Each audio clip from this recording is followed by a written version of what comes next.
राधा स्वामी साथ संगत जी, आज मैं बाबा जी से जुड़ी एक ऐसी घटना आप सबके साथ साझा कर रही हूँ जिसे याद करते ही मन श्रद्धा से भर जाता है। बाबा जी की एक अत्यंत प्रिय और निष्ठावान सेवादार बहन के हाथ पर जब जलता हुआ कोयला रख दिया गया, तब बाबा जी ने अपनी मौज में ऐसा अद्भुत चमत्कार किया कि वहां उपस्थित सत्संगत बस अवाक होकर देखती रह गई। संगत जी, बाबा जी हमेशा यही चाहते हैं कि ना कोई बाबा और ना कोई संत हमारी कर्म अपने ऊपर ले सकता है।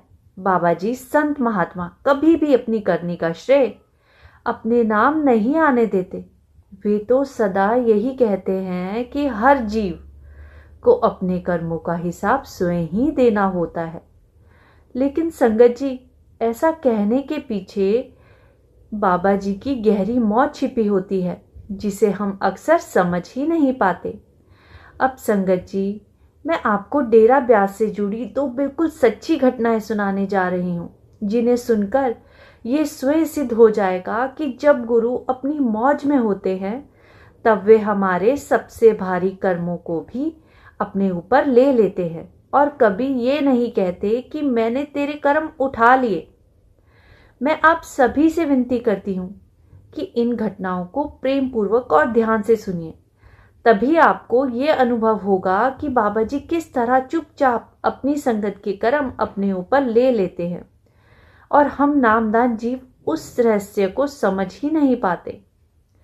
असली घटना एक ऐसी सत्संगी बहन की है जो पूरे परिवार में अकेली ही सत्संगी थी, जबकि उसके घर में बाकी सदस्य बाबा जी के मार्ग से बिल्कुल अनजान थे। मानने की बात तो बहुत दूर थी, बल्कि उसके घर वाले बाबा जी का नाम तक लेना पसंद नहीं करते थे। वे सत्संगी बहन नियमित रूप से डेरा ब्यास जाया करती थी और उस समय सदगुरु से मिलना सहज हुआ करता था।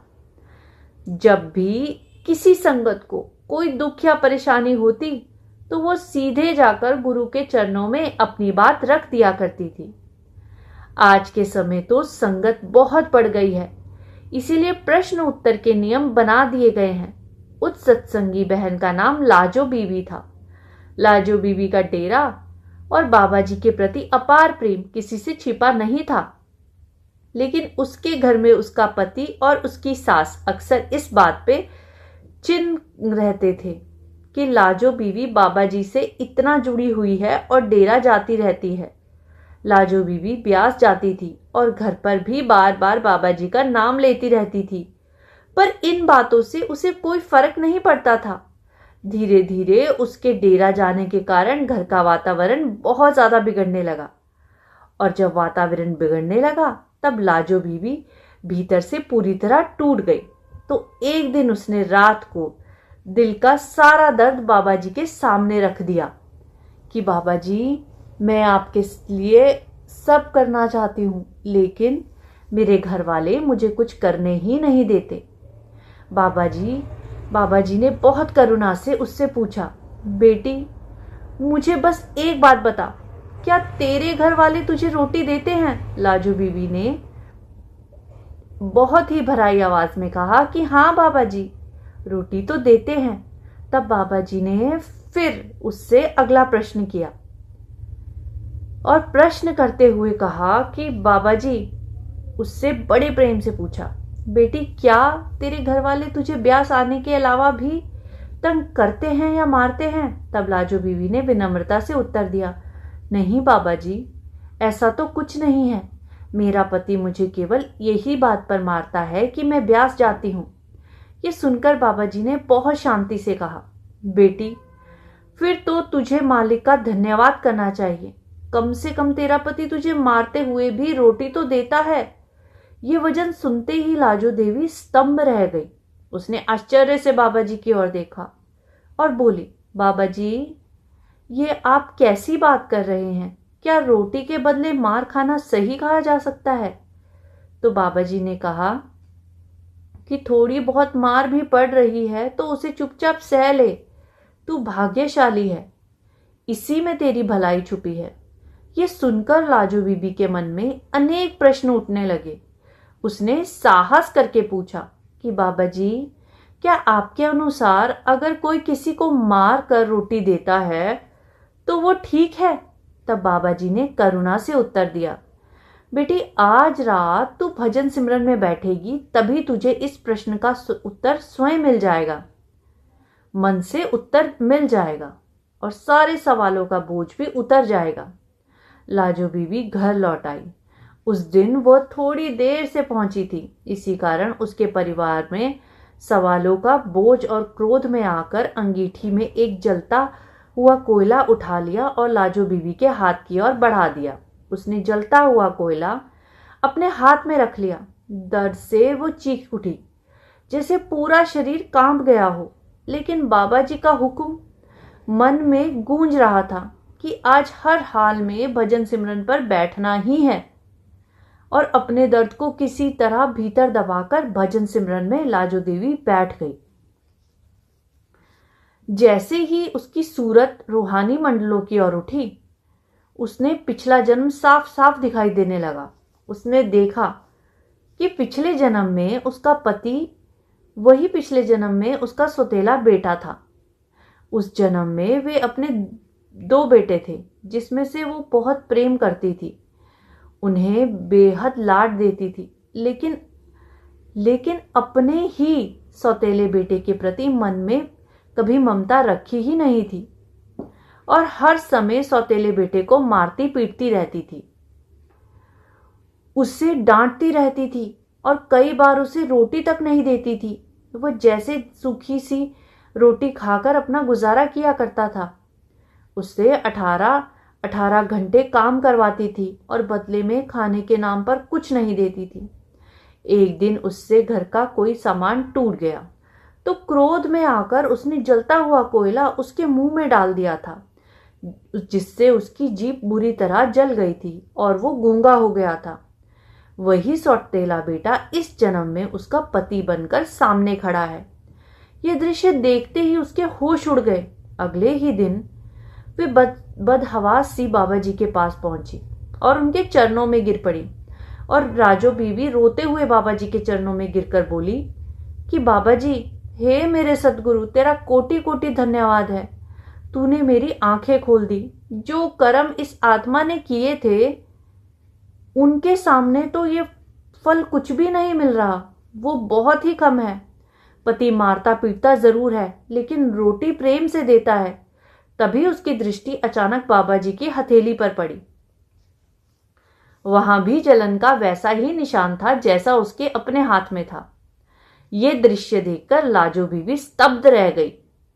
आश्चर्य से भरकर अपने प्रश्न किया कि बाबा जी, आपका हाथ कैसे जल गया कोयले से? ये ऐसा कोयला तो मेरे पति ने मुझ पर रखा था, लेकिन आप तो सदगुरु हो, आपके हाथ पर निशान किस कारण से है? ये सुनकर बाबा जी तो मंद मंद मुस्कुरा उठे और बोले, बीबी, तेरे पति ने तेरे दोनों हाथों में कोयला रखना था, लेकिन क्योंकि तू भजन सिमरन करती है, मालिक की मौज में रहती है, इसीलिए तेरे आधे कर्म मालिक ने अपने ऊपर ले लिए। ये वचन सुनते ही लाजो बीबी ना फूट फूट कर रोने पड़ी। उसी क्षण उसने बाबा जी से वचन लिया कि अब चाहे मेरा पति मुझे मारे या जो मर्जी करे। बीबी फूट फूट कर रोने लगी कि मुझे कुछ भी करे, पर मैं कभी आपसे कोई शिकायत नहीं करूंगी, क्योंकि कर्मों का हिसाब तो इस जीव को स्वयं ही देना है। ऐसा कभी नहीं चाहूंगी कि मेरे हिस्से का बोझ कोई अपने ऊपर ले ले। सदगुरु महाराज, अपने ऊपर आप ये बोझ बिल्कुल मत लीजिएगा। कृपया करके मुझे क्षमा कर दीजिए। लाजो बीबी हाथ जोड़कर रोती हुई कहने लगी, सदगुरु, जो शिकायत पति की आपने सामने रख दी उसके लिए अपराध बोध कर रही हूं मैं। पिछले जन्म में मैं इस जीव के साथ जो भी किया उसका आधा भी वो इस जन्म में नहीं कर पा रहा है। ये सब तो आपकी ही अपार कृपा है। संगत जी, जब भी बाबा जी कह देते हैं ना कि कर्मों का हिसाब हर जीव को स्वयं ही देना पड़ेगा, तो इसका अर्थ यही होता है कि बाबा जी ने हमें आने वाले समय के लिए अच्छे कर्म की प्रेरणा दे रहे हैं। अब एक और बिल्कुल सच्ची घटना मैं आपके साथ सुनाने जा रही हूं।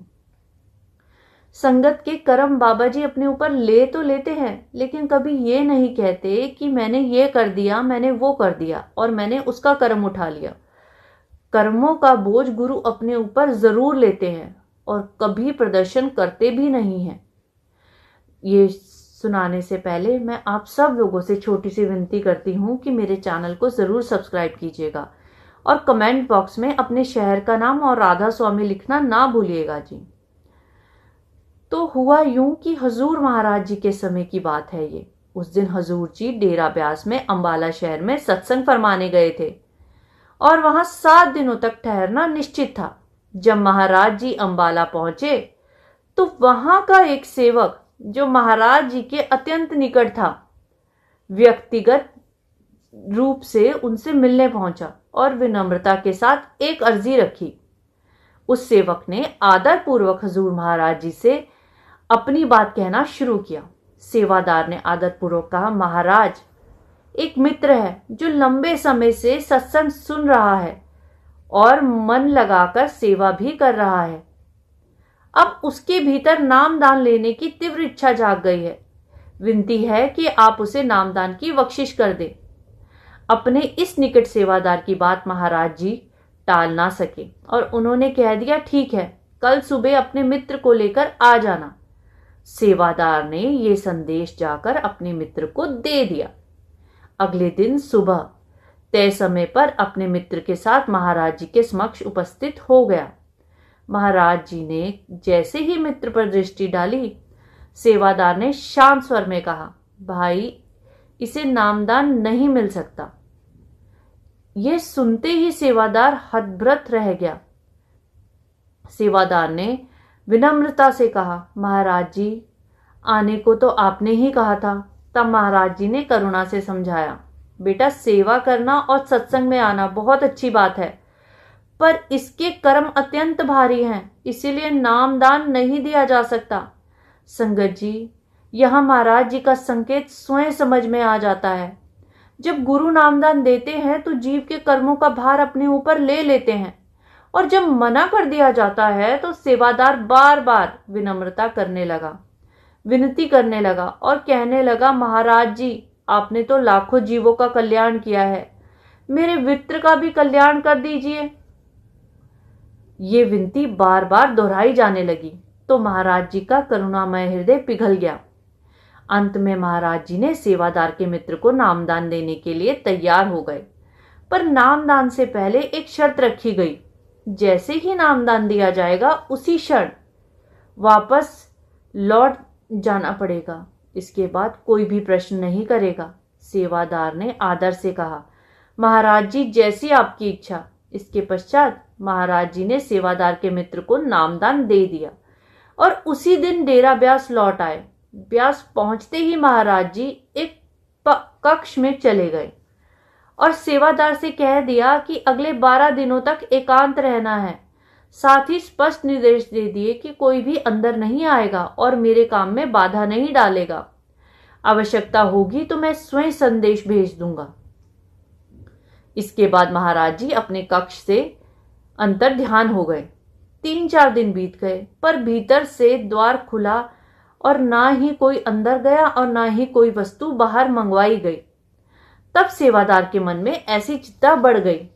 वे कक्ष के पास पहुंचे। उस समय के सेवादार बताते हैं कि महाराज जी का कक्ष इतनी तीव्र तपन में भर गया था कि साधारण व्यक्ति वहां कुछ क्षण भी खड़ा नहीं हो सकता था। भीतर झांकने पर देखा गया कि महाराज जी तेज बुखार में तप रहे हैं और कक्ष की गर्मी उसी तपते हुए शरीर से उठ रही है। ये दृश्य देखकर सभी लोग घबरा गए। सेवादार ने विनम्रता से कहा, महाराज जी, आपको बहुत तेज बुखार है, अभी डॉक्टर को बुला लेते हैं। लेकिन महाराज जी ने साफ साफ मना कर दिया। पूरे 12 दिनों तक महाराज जी उसी बुखार में तपते रहे। संगत जी, ये साधारण बुखार नहीं था। अंबाला वाले सेवादार के मित्र को नामदान देने के बाद उनके अत्यंत भारी कर्म उनके ऊपर लेने के कारण ही महाराज को यह पीड़ा से गुजरना पड़ा। 12 दिनों तक ये कष्ट को सहकर महाराज जी ने उस जीव के कर्मों का बोझ सहन किया। जब ये सत्य अंबाला वाले सेवादार को ज्ञात हुआ तो वो व्याकुल होकर दौड़ता हुआ ब्यास पहुंच गया। ब्यास पहुंचते ही वो महाराज जी के सामने फूट फूट कर रोना पड़ा। संगत जी, तो देखा आपने, हमारे गुरु कभी भी हमें किसी भी अवस्था में अकेले नहीं छोड़ते और हमारे कर्मों का बोझ भी अपने ऊपर ले लेते हैं। उम्मीद करती हूं आप तक ये साखी पहुंचाने में मैं सफल रही होंगी।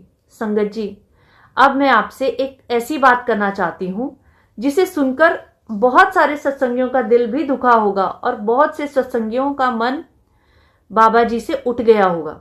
संगत जी, बहुत सी संगत ये सवाल कर रही है कि बाबा जी को जेल नहीं जाना चाहिए था और बाबा जी के बारे में उल्टी सीधी वीडियो भी बनाई जा रही है। संगत जी, चंद व्यूज की खातिर आप बाबा जी के बारे में क्यों गलत बोल रहे हो? जो मालिक अपनी रूह को देखने के लिए जेल तक पहुंच गया, उसके बारे में ये सब बातें करना शोभा नहीं देता। और संगत जी, जो भी बाबा जी का मोटिव रहा हो, हमें अपने गुरु पर विश्वास रखना चाहिए, इस तरह की बातें नहीं करनी चाहिए। और मैं संगत जी से यही प्रार्थना करूंगी कि अपने गुरु पे विश्वास रखो। वो जो भी करता है, क्या बाबा जी को नहीं पता उन्हें कहाँ जाना चाहिए, कहाँ नहीं? क्या बाबा जी को नहीं पता कि पूरा देश पूरा देश उनके साथ है और पूरे देश में कितनी संगत है? सिर्फ इंडिया में ही नहीं, बाहर के दूर दराज देशों में भी बाबा जी के सत्संग होते हैं, बाबा जी की संगत है वहां पे। तो क्या बाबा जी को नहीं पता कि उन्हें कहाँ जाना है और कहाँ नहीं जाना चाहिए और उनके एक कदम से संगत क्या सोचेगी? लेकिन वो अपनी तड़पती रूह को देखने के लिए अगर मिलने चले गए तो इसमें कौन सी बड़ी बात है? और मालिक ने ऐसी मौज करी कि जिस इंसान की बेल तक नहीं हो रही थी, सुप्रीम कोर्ट में जाकर उसकी बेल हुई। संगत जी, इसीलिए अपने गुरु पर आंख बंद करके विश्वास रखिए और जो भी उनका हुक्म है उनके हुक्म में रहिए। आज मैं आपसे यही विदा लेती हूँ। राधा स्वामी जी।